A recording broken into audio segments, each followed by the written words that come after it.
There's a common pattern I've noticed that needs to be broken.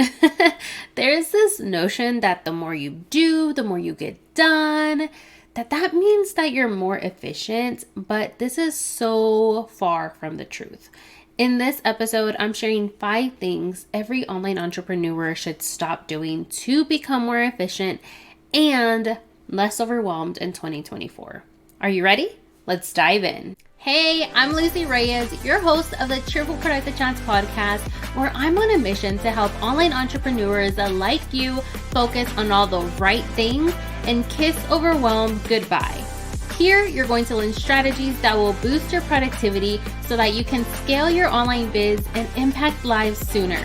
It's your time to shine. So let's get started. Hey, welcome back to the Cheerful Productive Chats podcast and happy new year. This is the official first episode of the year and I'm recording this in real time. It's going to get posted and published the next day because I was running a little bit behind on my plans. I decided to take some extra time off, which I'm totally grateful for, even though it meant having to push back some of my original plans already and becoming a little bit behind on the podcast, but it's all good. This is why I preach flexible planning, because it helps you make decisions like this and then still feel good about it. This mini vacation was so needed. My husband is the one that has a little bit stricter schedule, and so whenever he gets the time off, then I do try to match that whenever possible, which is what happened these past few days. And yesterday is when I was supposed to be back at work, but I'm here now. I'm working through my to-do list and I have reshifted some of my plans for January to ensure that I don't do some of the things that we're going to talk about in this episode. Because as I have reflected on the past year and revisited some conversations I've had with members, I noticed that there is a similar pattern amongst many online entrepreneurs, and it's a pattern that needs to be broken. And so in this episode, I'm going to share 5 things online business owners should stop doing in 2024. These are things that you should stop doing in order to feel less overwhelmed, to be more efficient, and to be more intentional with the little time that you have, okay? I am not about this hustle culture. I'm not about this, let's do more, let's do as much as you can, let's overwork, that you gotta work from dawn to like whatever. Like, no, we're not about that here, okay? So these are the 5 things that I really saw, not just last year, but it's been a common pattern that I've seen, and I think it needs to stop. All right, so the first thing that I really want to touch on is stop neglecting self-care. Now, I know it's hard. I know that this is the main pushback that I give when it's like, oh, go do self-care. It's like, well, I don't have the time. And truthfully, you have to make the time to practice some self-care, because if you're not good, nothing else you do is going to feel good for you, because you're tired, you're stressed, you're overwhelmed. You have to put yourself first. This is the same situation in airplanes where they tell you, put your mask on first before you help others. And as hard as that might feel for me as a parent, and the mere thought of like, no, like I would want to put their mask on first, right? But in the moment, if I were to think about it and really sit there and be like, okay, what's happening? If I can't breathe, how am I going to help my child put their mask on? I need to put my mask on first and then help them. And it's the same thing with self-care. You need to schedule in time for self-care. And self-care can look so different for everybody. It can be 5 minutes a day. It can be 10 minutes a day. It can be 15 minutes a day. It doesn't have to look like bubbles in the bathtub.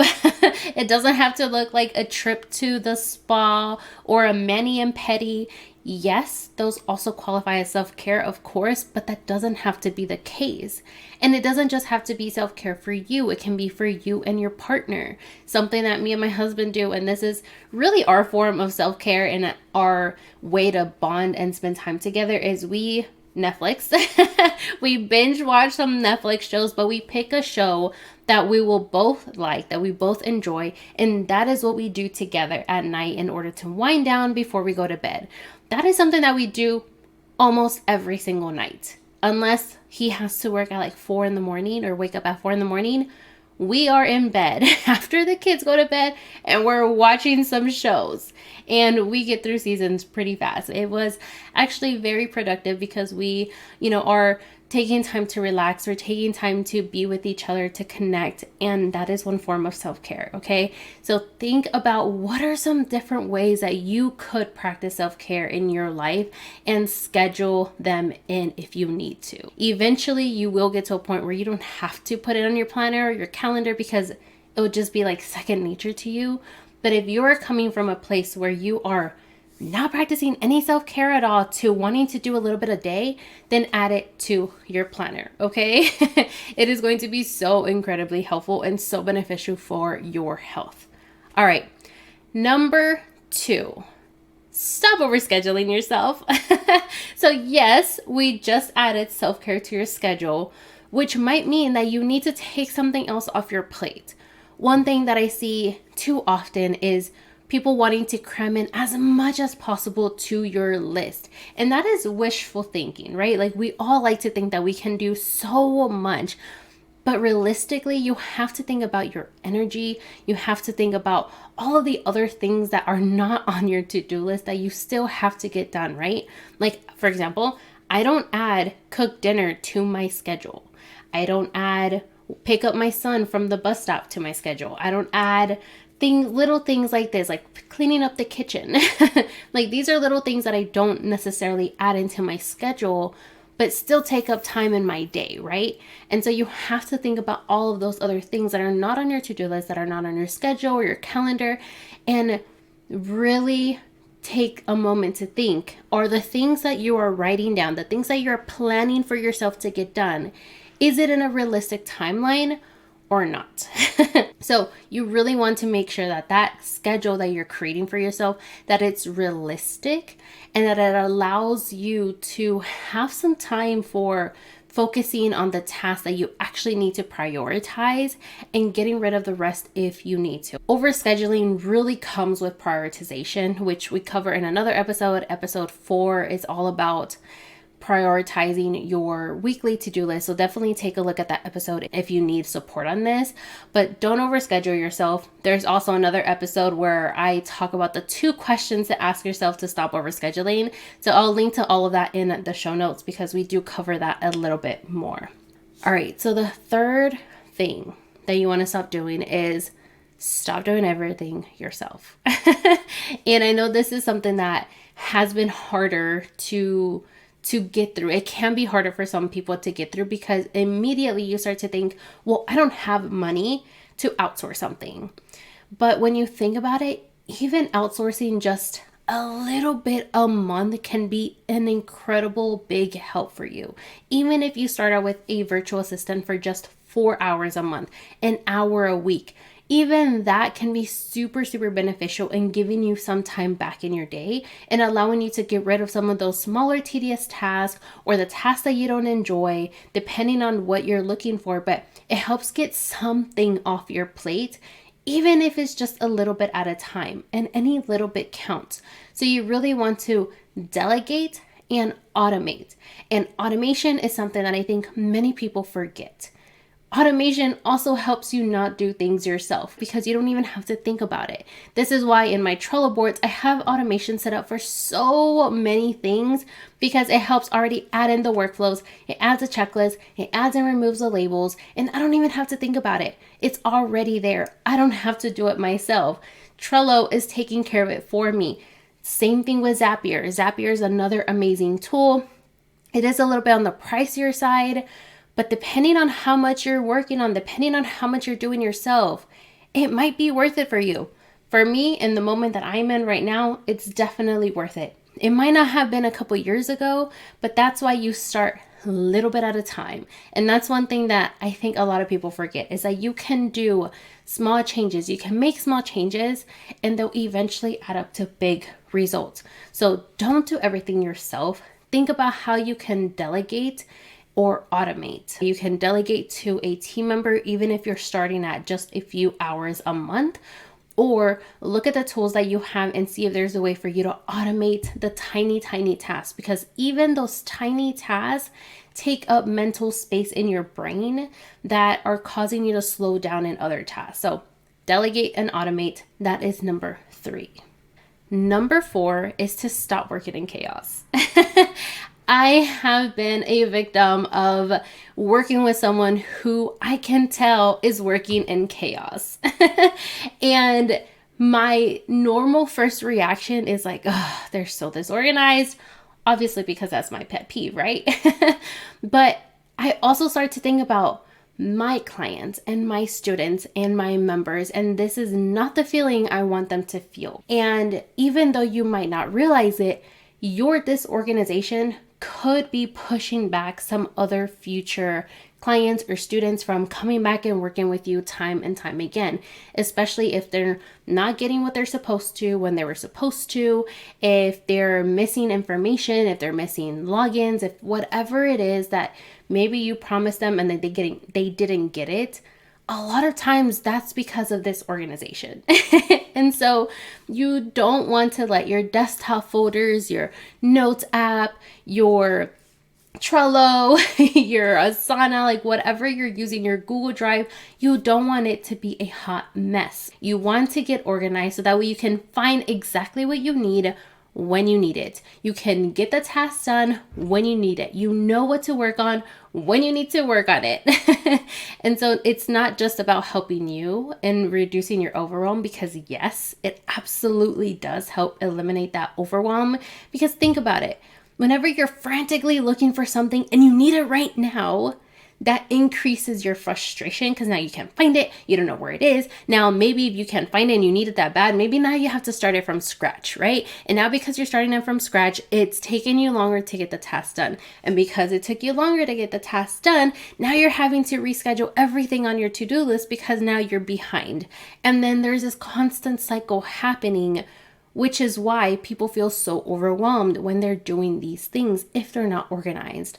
On the other hand, if you're working on this for a client, a student, a member, if they were supposed to receive something by a certain date and they didn't, and then 2 weeks later, it's like, oops, I'm sorry, I forgot. It's like, it's okay. I get it. Life happens.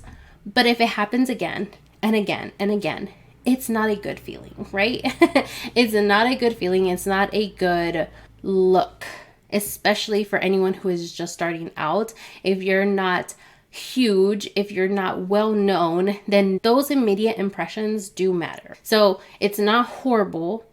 It's not horrible. I'm not saying that if you're completely disorganized, you're going to lose all your clients. Like, that is absolutely not what I'm saying. But it will be even more helpful, not just for you, but for your clients and anyone that you're working with as well. The benefits are not just for you, it's for them too. And that's really the point that I want to get across, because I think that is something that really gets lost. We think that it's all about ourselves, and it's like, okay, well, I am good. I'm good working in my chaos, but we forget that our chaos could affect the people that we're working with too. So that is number 4. Number 5 is to stop relying on just memory. So how many times have you thought to yourself, oh, I'll remember to do that. I'll get that done later. And then you don't do it because you forgot. That happens all of the time, whether it's an idea that you got at midnight when you're trying to go to bed, or when you just wake up in the morning, or if it's something when you're in the car rider line that you're like, oh, I forgot I needed to do this. And you're like, I'll do it when I get home. I remember, I'll do it when I get home, or I'll do it later. But you forget. You have so much in your head that you just forget to do it. And that's normal. But that's why you want to have systems and workflows in place to help catch all of those thoughts, those ideas, those little tasks that you forgot. And it really helps you keep track of all of those things. A workflow can help you keep track of your progress. It helps you keep track of all of the tiny little tasks that you have to get done that you're for sure you never forget, but you always forget. That can really help. An example of my own is something that I used to always say is for my podcast episode, for example, is every time I'm done recording the podcast episode and I write the blog post, I know that I'm going to go and create a pretty link so that way the episode just has like the ending number, but that is not the actual URL. And in the beginning, it's like, oh, I'm never going to forget to do that. Like, that's so easy. It takes literally less than a minute to do. Like, it takes 30 seconds to get done, right? I just copy the permalink, create a pretty link, and then I'm done. I would forget to do that all of the time. And then have to go back and like, oh snap, I forgot to create it. And then I have to go and do it. And yes, it only took me 30 seconds to do it, but I probably was in a whole different headspace. I was probably working on something else, and to refocus again back on what I was trying to get done, it takes a bit longer to do so, right? And so those little tasks, you can add it into your already pre-made workflow. And now the next time you're recording this episode, you know, like to check things off the list and like, oh yeah, I need to create that pretty link. So even those little tasks that you're for sure that you're not going to forget to get done, there's gonna come a moment where you're going to forget to get it done. And so it'd be so helpful for you to already have those systems and workflows built in place. And so you really want to get that done to help you keep track of everything and ensure that you're not just relying on your memory, but that now you have a standard operating procedure. So those are the 5 things that I would really recommend that you stop doing in 2024. And I have an exciting announcement that may help you with this, okay? So later this month, I'm going to be opening up the doors to my brand new membership, the Systems Savvy Society, which is all about helping you implement and maintain your brand new systems, whether you use Trello like me or whether you use another project management tool, because the strategy is the strategy. And so that is what we're going to be focusing on inside that membership. But I'm not going to launch it without having a free event first, of course. So if you want to be the first to know when you can get access to this free event and learn more about this new membership, then head to cheerstoproductivity.com/SSS.